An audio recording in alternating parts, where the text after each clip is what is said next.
Welcome to Furman Panipahan channel. Bismillahirrahmanirrahim. Assalamualaikum warahmatullahi wabarakatuh. Alhamdulillahirabbil alamin wassalatu wassalam ala asrofil anbiya'il mursalin wa ala alihi wa sahbihi ajmain. Amma ba'du. Rabbi shrah li sadri wa yassir li amri wahlul 'uqdatam min lisani yafqahu qawli. Allahumma shalli ala sayyidina Muhammad wa ala ali sayyidina Muhammad.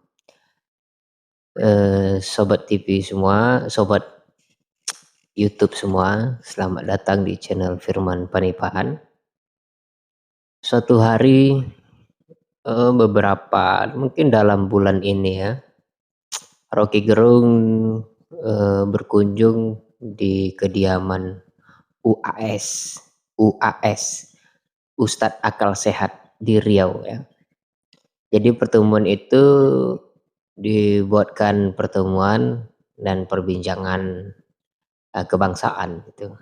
Jadi judulnya Pertemuan Profesor Akal Sehat dan Ustadz Akal Sehat. Jadi di sana mereka berbicara banyak hal tentang negeri ini, berbagai macam, dari persoalan pendidikan sampai ekonomi bahkan sampai politik gitu. Pada akhirnya muncullah beberapa pertanyaan yang akan saya sampaikan di sini gitu ya. Ada satu pertanyaan yang ditujukan kepada Rocky Gerung ketika itu. Profesor Akal Sehat itu ya Rocky Gerung ya. Ada yang bertanya, Pak Rocky, di tahun 2024 nanti itu kan nanti ada calon presiden yang mungkin lebih dari 2, bisa jadi 3. Nah, di 2024 nanti siapa yang kita pilih? Rocky Gerung menjawab, pilihlah orang yang teraniaya. Jadi di antara calon itu siapa yang paling teraniaya? Rocky Gerung melanjutkan alasannya bahwa kenapa kita memilih orang yang paling banyak teraniaya. Alasannya karena di situ memungkinkan kebenaran lebih ada gitu, lebih memihak kepada rakyat.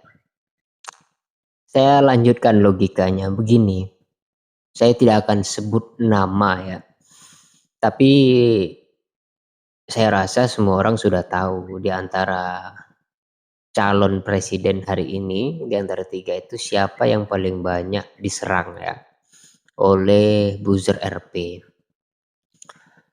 Kenapa begitu? Kenapa Rocky Gerung mengatakan pilihlah orang atau calon yang paling banyak dianiaya? Prinsipnya sangat sederhana, bahwa orang yang teraniaya itu mesti minoritas. Jadi ternyata orang minoritas itu teraniaya, beban psikologisnya lebih besar, dia bergerak, ruang lingkupnya lebih kecil, kemungkinan orang percaya kepadanya juga itu lebih kecil. Orang mungkin banyak sepakat dengan dia, tapi karena dari kelompok kecil, orang takut untuk ikut gitu. Karena ada ancaman, ada keharusan dari kelompok yang besar memilih yang besar. Jadi logikanya begini, orang-orang pinter itu pasti minoritas di muka bumi. Dan minoritas inilah yang dianjurkan oleh Rocky Gerung untuk dipilih. Jadi karena orang pintar itu minoritas, artinya dia sedikit, maka dia yang harus dipilih. Bukan suara yang banyak, tapi tong kosong nyaring bunyinya gitu ya. Yang kedua, bahwa memang kebenaran juga minoritas. Kebenaran dalam pengertian orang-orang baik. Karena kita menyaksikan pemerintahan ini sekarang itu banyak sekali praktek KKN. Itu segerombolan penjahat yang berbuat seenaknya gitu ya. Korupsi bersama-sama. Korupsi itu tidak mungkin sendiri-sendiri. Kendati nanti ada yang tertangkap kemudian dikorbankan, itu berbeda. Bagaimana mungkin logikanya kalau ada orang yang korupsi ratusan juta, buat apa? Sementara gajinya itu sudah lebih dari cukup untuk menghidupkan dirinya dan keluarga. Kenapa kemudian dia masih korupsi? Ya karena persekongkolan, karena dia korupsi bukan untuk dirinya. Ya itu logikanya. Jadi banyak sekali orang yang jahat ya, yang bersekongkol. Sehingga orang-orang yang baik itu disingkirkan dan kebetulan mereka minoritas. Ini lanjutan logikanya. Kemudian orang yang minoritas selanjutnya adalah mereka yang konsisten, mereka yang jujur.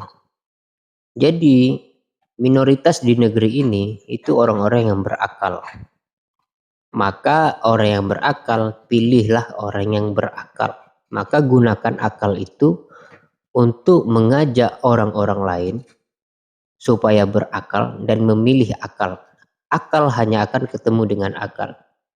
Jadi 2024 nanti itu pembuktian bahwa kalau kita berhasil memilih calon presiden yang berakal, itu artinya kampanye akal sehat Rocky Gerung dan UAS Ustadz Akal Sehat itu berhasil.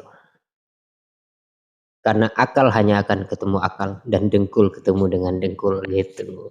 Jadi itu sekilas jawaban dari Rocky Gerung bahwa ketika ditanya siapa yang harus dipilih di tahun 2024, pilihlah orang yang paling banyak dianiaya, difitnah, macam-macam, dijegal, dicari-cari kesalahannya dan sebagainya. Saya tidak akan sebut nama dan Anda tahulah gitu ya. Terima kasih. Wassalam.